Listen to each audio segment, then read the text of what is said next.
Endoscopic facelift, ponytail facelift, this is a technique that leaves no visible scar. Is it too good to be true? Well, the scars are hidden within your hair, and the technique uses an endoscopic camera to lift the area of the face. We can make a small incision inside the roof of the mouth in order to lift the cheek area, and we lift it towards the temple area. So we can hide the scars, it can be discreet, avoids facelift scars.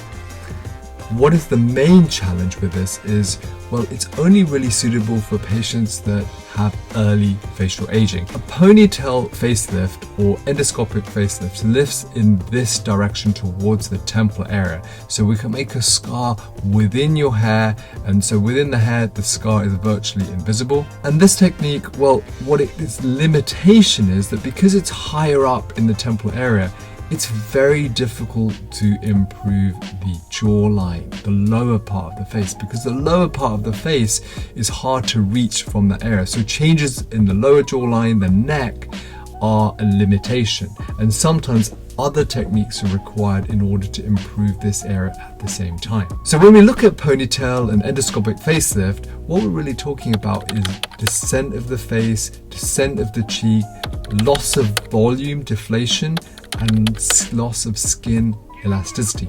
Now, these tend to happen really from your 30s, but the other factors that can affect them are genetic. Some people will have very little aging in their 30s and 40s. Some patients will have further changes, and two factors that can make a significant difference are hypermobility, which is genetics, and if you can bend your thumb towards your wrist, and you can get certainly a lot more than I can, and some people will better get their thumb all the way to their wrist. When you have hypermobility, that tends to give you more loose skin in the face.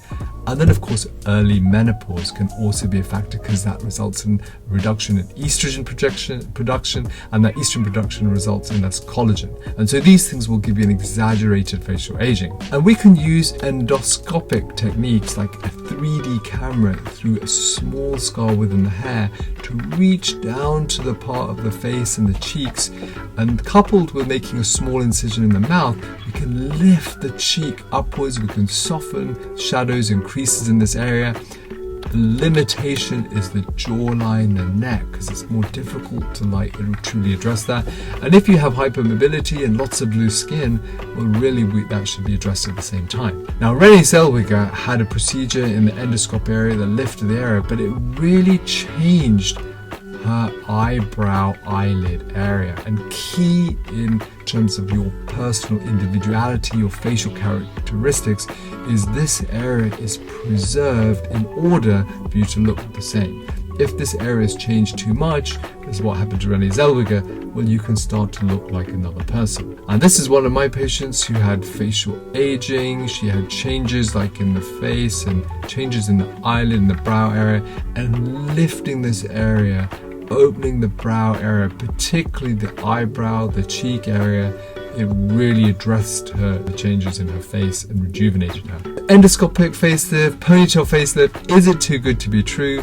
Well, it's an excellent technique for early facial aging, and it does work well in hiding scars. However, there is limitation. And if you have other changes, particularly along the lower third of your face, the jawline and neck, often we need to do something else. It might be adding volume, such as fat transfer, such as implants. It might be we need to combine things with a neck procedure to improve that area. I do hope this information has been helpful for you. Please don't hesitate if you have any questions or queries, and thank you for watching.